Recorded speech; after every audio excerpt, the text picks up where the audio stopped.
n'a été donné aux hommes que pour bénir, à remercier, communiquer dans la sagesse, la justice et l'amour. Ceux qui ignorent la valeur de cette richesse qu'ils possèdent la perdront un jour. Tâchez de donner un exemple devant tous. Montrez que vous êtes intelligent, bon, honnête, en sachant maîtriser votre langue. La langue est responsable de beaucoup d'événements heureux ou malheureux de l'existence. C'est elle qui nous fait perdre ou gagner des amis. C'est pourquoi tâchez de toujours trouver un mot gentil pour chacun.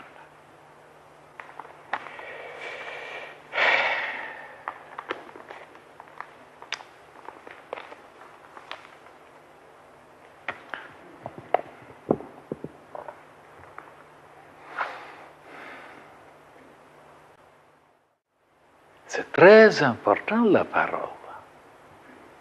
Regardez maintenant dans le monde, dans la vie.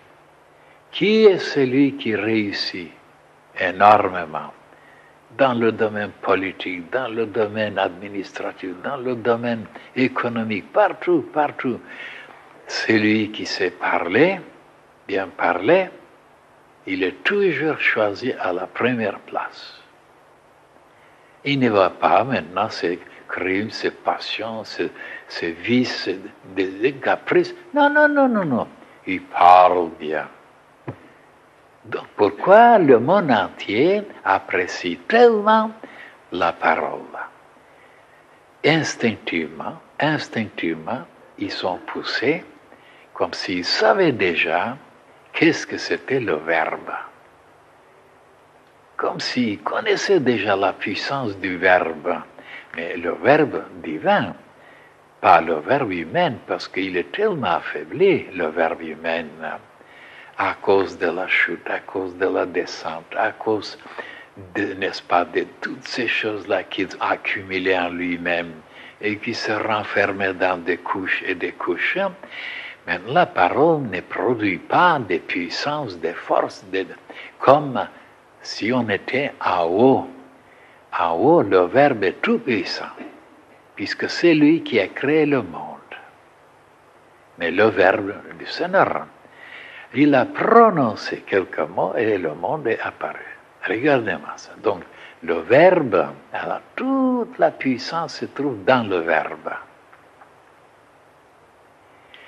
Et je vous donnerai maintenant des preuves. Même quand vous prononcez des mots de souhait, de désir, de bénédiction ou de malédiction, tôt ou tard, ils se réalisent. Et pourquoi? Parce que le verbe et la parole déclenchent des forces et des puissances dans le monde invisible. Et comme il y a des lois qui sont là chargées de réaliser ce qu'on crée, ce qu'on dit, parce que le Verbe, c'est un créateur. Et tôt ou tard, il vous tombe des choses terribles ou des bénédictions.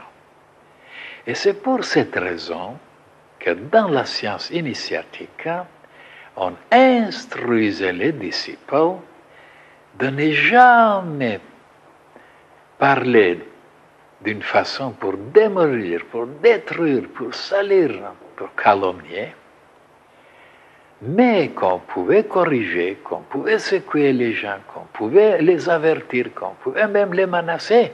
Ah, c'était permis. C'était le but qui comptait. Dans quel but vous faites les choses?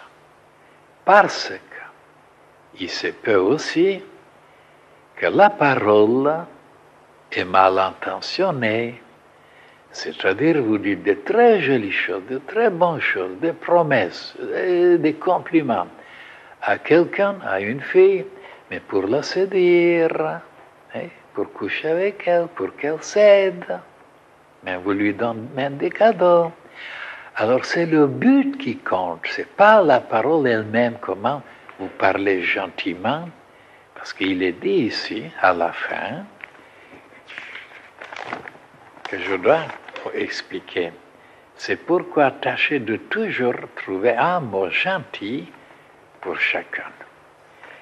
Oui, c'est bien, mais en même temps, je dois vous expliquer que si on s'occupe seulement du côté extérieur pour dire des choses aimables, des choses gentilles, des choses caressantes, sans avoir un dedans développé cet amour, cette bonté, cette générosité, c'est dans l'intention de gagner la personne, de gagner leur amitié.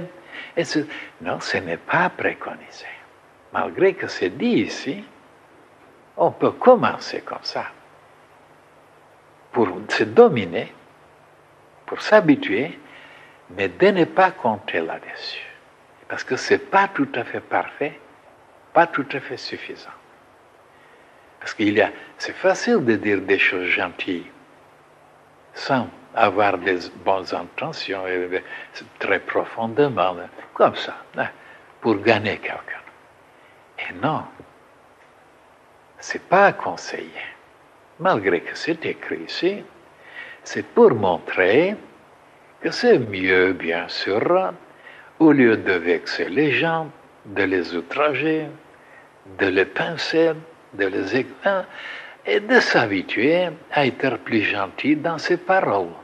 Mais c'est un degré, c'est pas suffisant. Il faut aller plus loin. En dedans, nous devons nous dominer, nous maîtriser en dedans, dans nos pensées, dans nos intentions, dans notre but, que le but soit divin, le but, et non seulement les moyens. Et maintenant, le verbe. Qu'est-ce que c'est le verbe?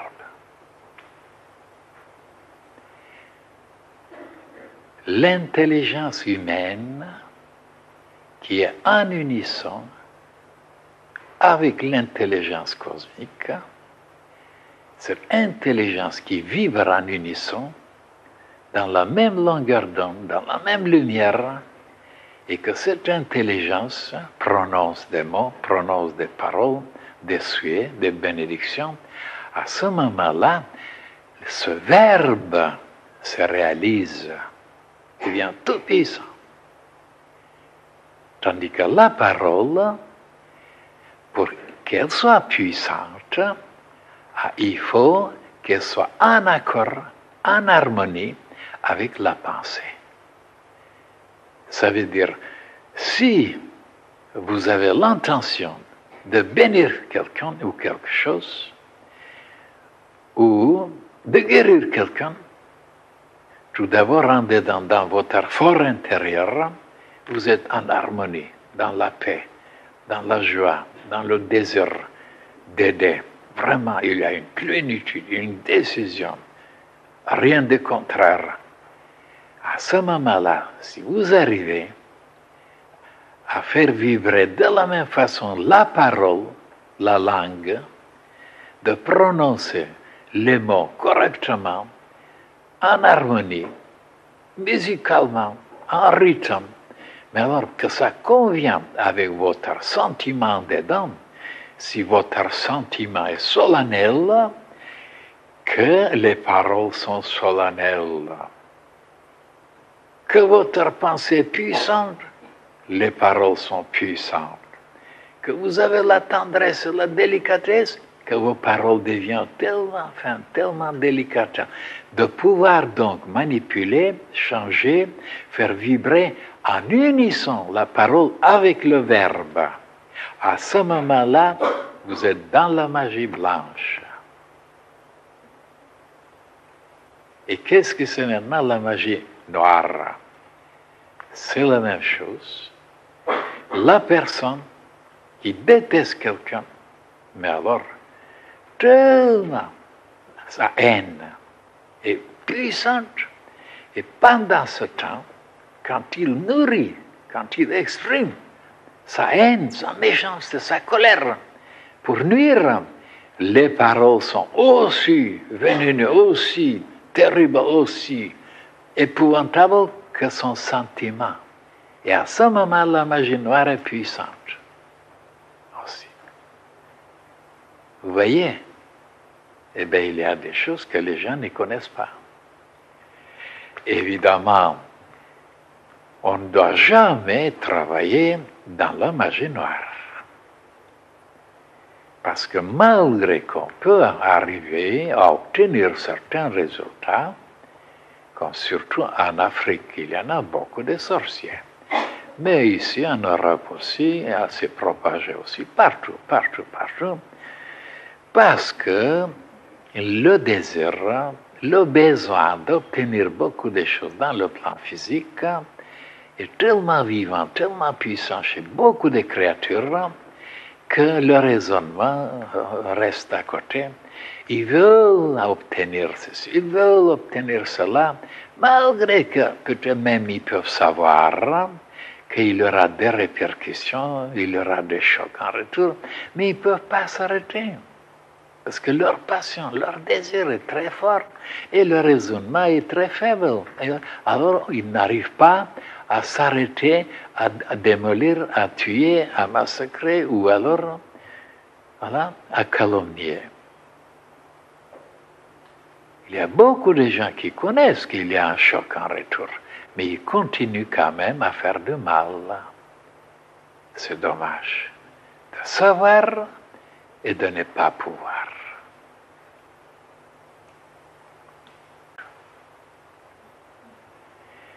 C'est pourquoi il faut que vous sachiez que tout s'enregistre, tout est imprimé, et que tout le mal que vous pouvez prononcer au sujet de telle ou telle personne, alors un beau jour se reflète et on est puni.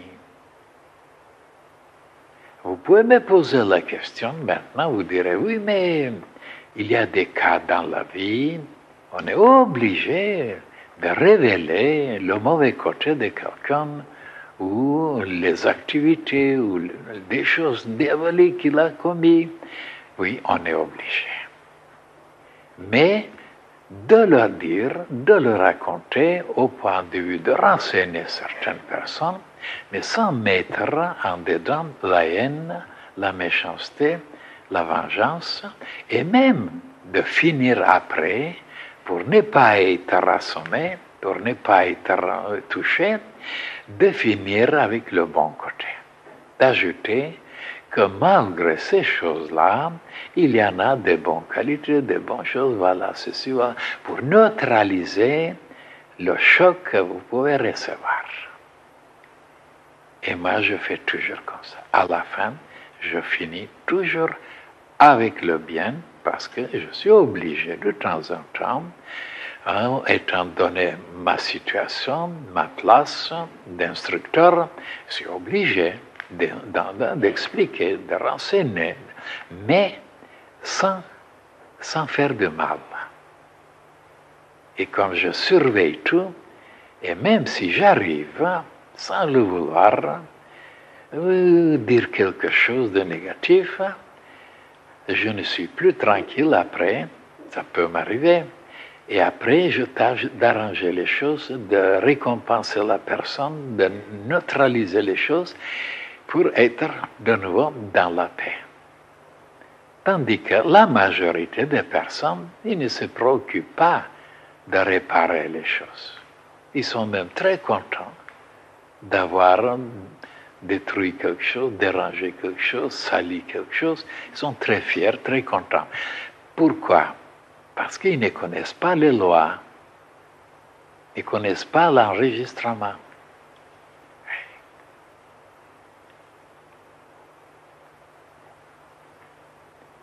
En qualité d'instructeur, c'est très délicat, c'est très compliqué. Pour pouvoir vous aider, je suis obligé de présenter, de montrer la nature humaine en général, comment elle est, pour que vous puissiez la connaître et prendre des précautions pour ne pouvoir jamais se plonger, s'abîmer, se noyer et se perdre. C'est ça, ce savoir qui peut nous sauver. De savoir le côté subtil de tout ce qui se passe. Le côté caché, le côté le plus important. Et malheureusement, vous voyez, je suis toujours obligé de dire comment ça se passe dans le monde. Le monde n'est pas conscient. Le monde n'est pas conscient de tout ça. Si vous savez seulement le plaisir qu'ils ont de calomnier, de salir, d'outrager, de démolir les gens, eh oui, ils ont un jamais alors.